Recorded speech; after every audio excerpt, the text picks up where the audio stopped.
Hello and welcome, it's Chris from Christopher Holt Training, and welcome back to this tutorial where we're going to be talking about cycling fitness, and we're going to be talking about how to unlock greater endurance, strength and power. Now, in a previous video I've talked about the gluteal muscles. Now, the gluteal muscles are a very important muscle for the hip, for the leg in general, to be able to create power, create endurance and create strength.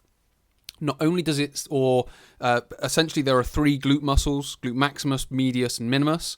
Now, not only do they, certainly glute maximus anyway, generate power, but also they stabilize the hip and they stabilize the knee to be able to generate power from other muscles as well. Because if you've got an unstable knee, or you've got the knee wobbling around from sort of inward to outward, then that's diminishing power, strength, endurance, anyway. So what we need to be able to do is not only generate a little bit more power from the hip, which is what we're going to talk about, we also need to be stabilizing the hip, which is again what we need to talk about.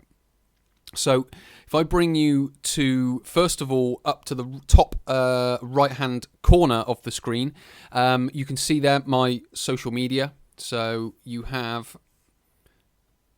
Facebook, Twitter, Instagram, YouTube. So please do come along to any of those, like and follow. It'd be great to have you there. I'm talking more about these types of subjects: core strength, core stability, lower back pain, posture, and all those different types of things within these different channels. Obviously, if you're watching this video, you're on one of these channels, so please do pop a comment in the comment section below. Maybe if you've got some feedback, a question, if you want help answering one of those questions, please pop it in the comment section below, and I'll be more than happy to help.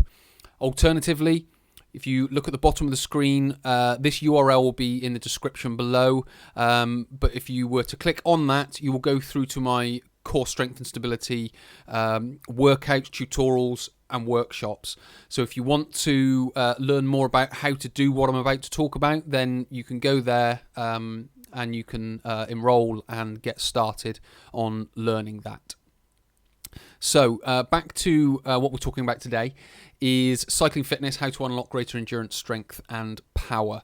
Now, first of all, I want to bring you to this image here, which is the shoulder bridge. Now, this is about activating your glutes. A lot of people talk about activating glutes. They use different techniques. This is a very objective way of doing it. Now, obviously, in this movement, your hips start on the floor. What you then do is you then lift the hips off the floor so there is a straight line from shoulder, hip, and down to your knee. So that's what we're aiming for. Now, obviously, when your hip gets to the top and as your hips lift from the bottom, these glutes are activating. So what you should be able to feel, if you were to take your hands from this position that I'm in and you were to put them on your glutes here, they should feel relatively tensed, relatively activated. That's what we want. That's an essential part of what I'm going to be talking about. The second place to look is down here, which is the hamstring muscles. Now, what we want to be able to do, now this doesn't mean your hamstrings shouldn't activate, because they are another essential part of hip extension. So in that pedal stroke. But what we want to be able to do is get these glutes dominating over these hamstrings. So what we want to be able to do is have tensed glutes here, but we want to be able, this doesn't mean it needs to happen during the pedal stroke, but we want to be able to relax the hamstrings so that the glutes can become dominant. Now, why this is so objective is when you lift your hips, you will be able to feel active glutes. They will be tensed. What you then do is you then start tapping with your fingertips where your hamstring muscles are on the back of your leg. Now, if they are rock solid, then what we have are possibly over-dominant hamstrings. So what we want to be able to do is, whilst you're in this position, is be able to relax the hamstring muscles. So this becomes very relaxed and very wobbly. So when you tap it, it wobbles from side to side. When they're tensed, they won't do that. So what we want to be focusing on, and as I mentioned before, you don't necessarily want relaxed hamstrings during the pedal stroke, but what you do want is more dominant glutes. So as you lift up, you just give a little bit of a prod to the gluteal muscles, and then you give a little bit of a prod to the hamstring muscles. Now, if you find that the hamstring muscles are tensed, you consciously want to be able to try and relax them whilst also keeping your glutes tensed.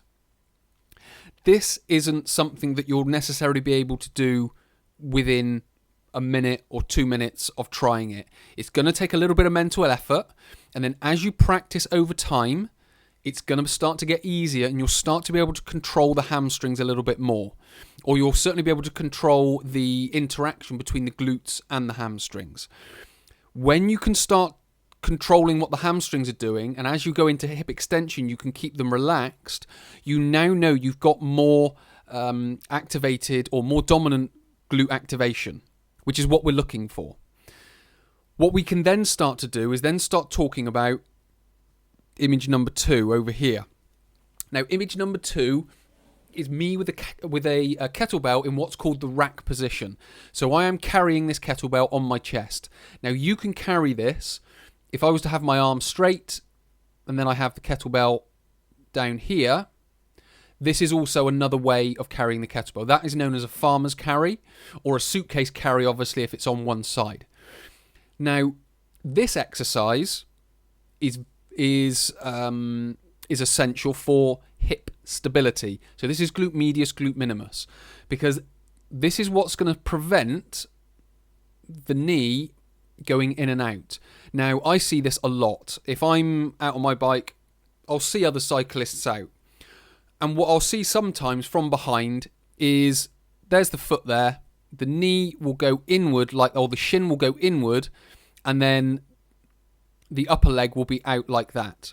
So then we've got the wheel here, and then it's the same on the other side, and then the thigh sort of comes out to the side. So what that tells me is their glute medius and glute minimus aren't holding. So if I draw this again, so obviously that's the wheel, there's the feet. What we want are the shins in a much more vertical position.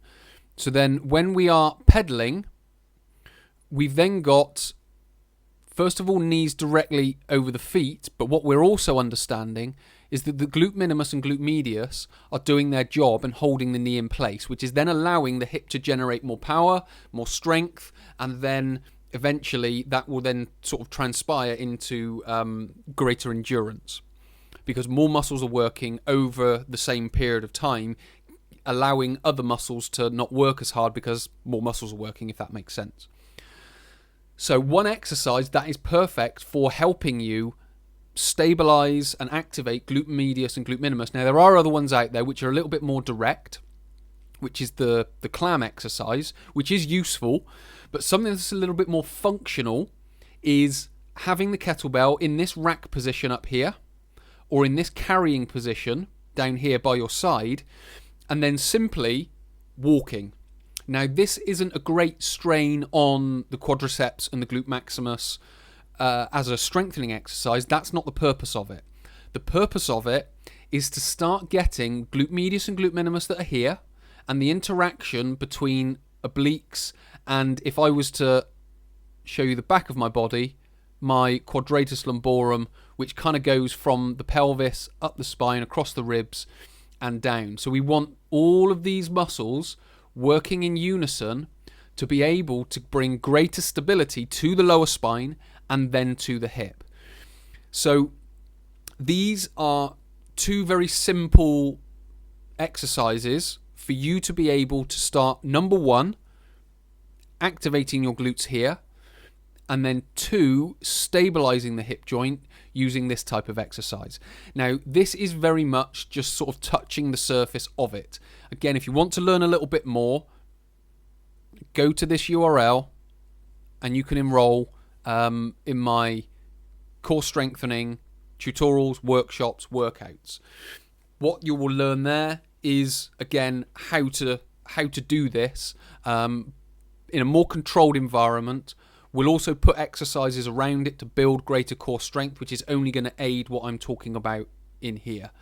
And it doesn't mean doing sit-ups and crunches, because they're terrible exercises, not only for the core but for the spine as well. So it's going to be, as I've mentioned here, it's not necessarily straightforward mainstream information. There's a little bit more to it. These are a little bit more functional, and what I talk about in my tutorials, workshops and workouts, again, are a little bit more functional in the way that the core works and how it interacts with the hips below it and the legs below that. So hopefully that's been of help for you. Hopefully it's given you a better insight into how to activate your glutes and how to stabilise your hip, which will then therefore stabilise the knee. Again, please do leave any comments below. It'd be great to hear your feedback. It'd be great to answer any questions. So many thanks for watching. My name is Chris from Christopher Hole Training. I will speak to you in a future video.